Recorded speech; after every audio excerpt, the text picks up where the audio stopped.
Indefinite integration के इस video में एक काफ़ी इंपॉर्टेंट क्वेश्चन हम लोग देखने वाले। क्वेश्चन यहाँ पे है, evaluate integral of sine 3x into sine 2x with respect to x। यानी यहाँ पे समझिए कि साइन 3x और साइन 2x का जो है प्रोडक्ट है और इसको जो है हम लोगों को क्या करना है, तो इंटीग्रेट करना है।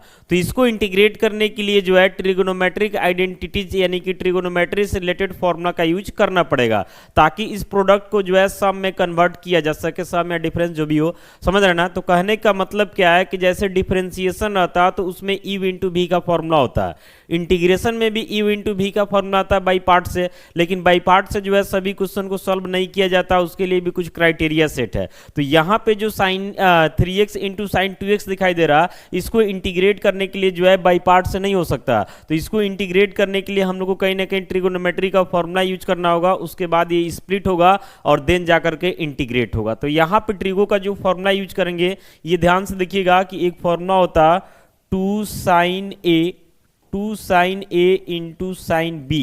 इसके लिए फॉर्मूला क्या होता, तो cos A minus B minus cos A plus B. एकदम ध्यान से देखिएगा, यहाँ पे क्या है, तो 2 साइन ए इंटू साइन बी है, यानी दोनों में साइन ही है। तो इसके लिए जो है कॉस के टर्म में फॉर्मूला होता है कॉस ए माइनस बी फिर minus cos A plus B. देख रहे हैं ना, प्रोडक्ट से जो है अलग अलग हो गया, तो अलग अलग हो जाएगा, तो इंटीग्रेट करना हमारे लिए क्या होगा, आसान होगा। अब इस फॉर्मूला का यूज करने के लिए यहाँ पे ध्यान रखना है कि यहाँ साइन ए है तो यहाँ साइन बी है, बाकी यहाँ 2 भी लगा हुआ। तो देखिए कैसे करते हैं, ध्यान से देखिएगा।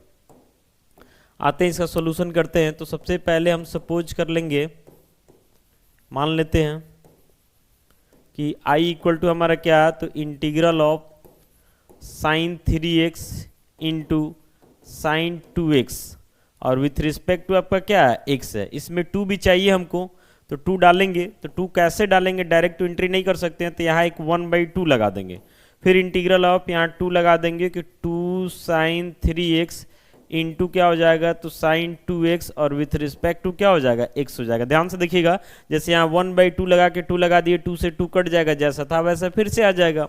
अब आगे बढ़ते हैं, तो यहाँ से हम लिखते हैं i इक्वल टू क्या हो जाएगा, ये 1/2 रहेगा, इंटीग्रल ऑफ क्या हो जाएगा। अब ऐसा 2 क्यों लगाएं, चूंकि इस फॉर्मूला के यूज करने के लिए जब तक 2 नहीं रहेगा तब तक फॉर्मूला के यूज नहीं होगा, तो 2 चाहिए, इसलिए यहाँ भी 1/2 लगा दिए, कट जाएगा तो कोई फर्क भी नहीं पड़ेगा। अब ये जो फॉर्मूला पे सेट कीजिएगा, तो ये क्या बोल रहा है कि पहले कॉस ए माइनस बी, तो देखिए कॉस ए माइनस बी, तो इसको हम ए समझेंगे, इस एंगल को क्या समझेंगे, बी। तो ए माइनस बी का मतलब हुआ 3x माइनस 2x, फिर यह माइनस हो जाएगा कॉस ए प्लस बी, यानी कि हो जाता 3x प्लस 2x। एकदम ध्यान से देखते रहना, विथ रिस्पेक्ट टू x हो गया। देख रहे ना, इस फॉर्मूला को जो है इस वाले फॉर्मूला पे हम सेट कर दिए, तो उसी पे वैल्यू यहाँ पे हम डाल दिए हुए। अब आगे बढ़ते हैं, तो यहाँ से i इक्वल टू हमारा क्या हो जाता है, ये देखिएगा, तो i इक्वल टू हो जाता है 1/2 इंटीग्रल ऑफ, यहाँ ध्यान दीजिएगा, cos 3x माइनस 2x है, यानी कि cos x हो जाएगा, और ये ऐड होकर के 5x हो जाएगा। यानी ऐसा लिखिए इसको, cos x माइनस क्या हो जा रहा है, तो cos 5x और विथ रिस्पेक्ट टू x हो जाएगा। अब अलग अलग करके इंटीग्रेट करेंगे, तो i equal to 1/2 integral of cos x with respect to x, फिर 1/2 इसमें भी तो आएगा, तो माइनस 1/2 इंटीग्रल ऑफ क्या हो जाता है, cos 5x with respect to x हो जाता है। तो i इक्वल टू यहाँ से हो जाता है आपका 1/2 इंटीग्रल ऑफ cos x है, तो इसका वैल्यू sin x हो जाएगा, फिर minus 1/2 integral of cos 5x है, तो इसका क्या हो जाएगा, तो sin 5x/5 plus constant of integration c, यानी i इक्वल टू यहाँ से मिल गया आपका sin x/2 minus sign 5x/5 to जा कितना, तो 10 plus constant of integration c। तो उम्मीद करते हैं कि ये क्वेश्चन आपको समझ में आ गया होगा। बाकी मिलते हैं ऐसे ही अगली वीडियो के साथ। Thank you.